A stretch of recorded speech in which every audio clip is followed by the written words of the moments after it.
Hey guys, welcome back to the Build and Boost YouTube channel. We're going to get straight back into it again. At the moment I'm just about to run the tap through all the threads in the block, so I probably won't show you all of it just because it's the same thing over and over again, but I'll give you a quick idea of what I'm doing. I'll show you now. So basically just running the tap through every thread that's on the block. Just try and clean it out, make sure it's nice, ready for next time I go to install all the bits. It's bottomed out there now.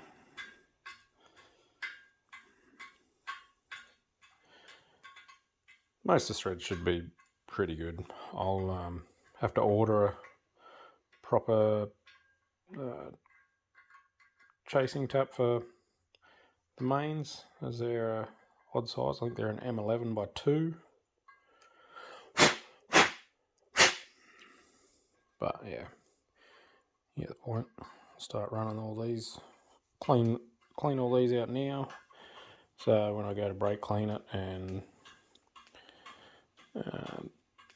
degrease it all and de-burred it, etc., it's already done. I'm not going to be making it dirty again once I retap them all. So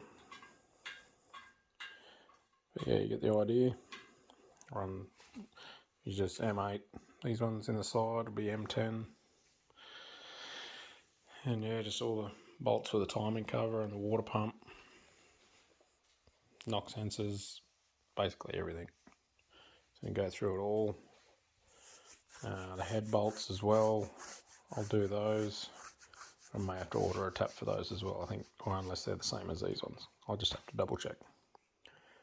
But yeah, we'll see how we go.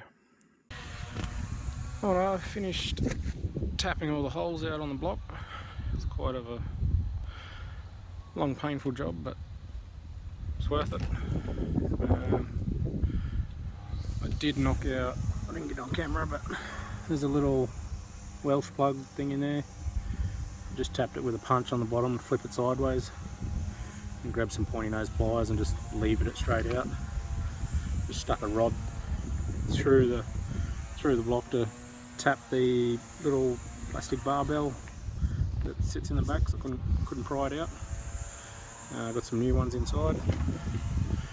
But yeah, I'm just going to give this a bit of a gurney, clean it all up. Originally I was thinking of painting it, but I think I'm just going to end up soda blasting the block and leaving it in a raw finish, so we'll see how we go. Right, I've gurneyed it down.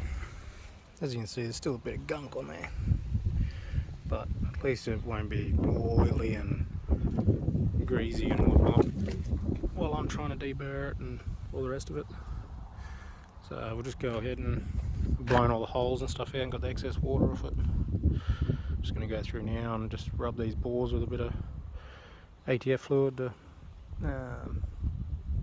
stop them from rusting, and chuck it back on the stand.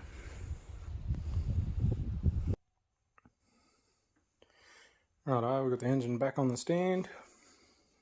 Just got a bit of WD, a bit of auto trans fluid or whatever, and give all the bores a bit of a wipe over, just so they don't rust up, since I pressure clean the shit out of it. Obviously it's still pretty dirty, but at least it's not greasy. It'll be nicer to work on now.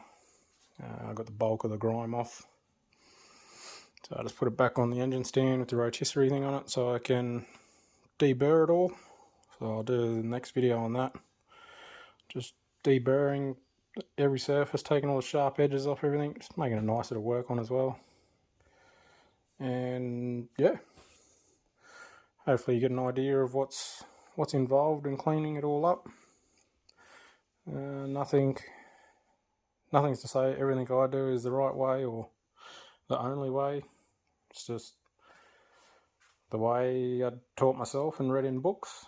I've got a couple of books there that have shown me the majority of everything, how to rebuild it all, and tolerances and step-by-step guide on how to rebuild these. So I'll show you those books in the next episode, most likely.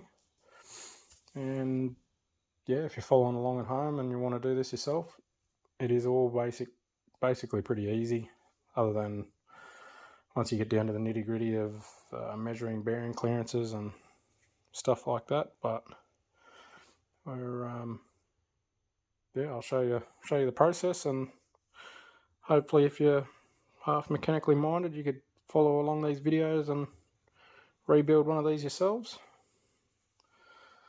But so there you go. Well guys, that just about wraps up this video.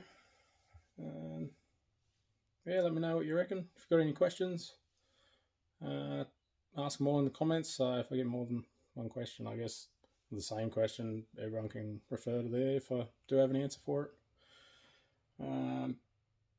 Not as much video on this one. It was all very well the same basic thing, just tapping all the holes with a tap set. Took quite a while to do all that, so I just done little bit by little bit, so some of it wasn't filmed, but you get the idea of what's going on. If you got anything you want me to show you on the next vid, let me know. I'll try and incorporate that into the next video. So yeah, right guys, catch you next time.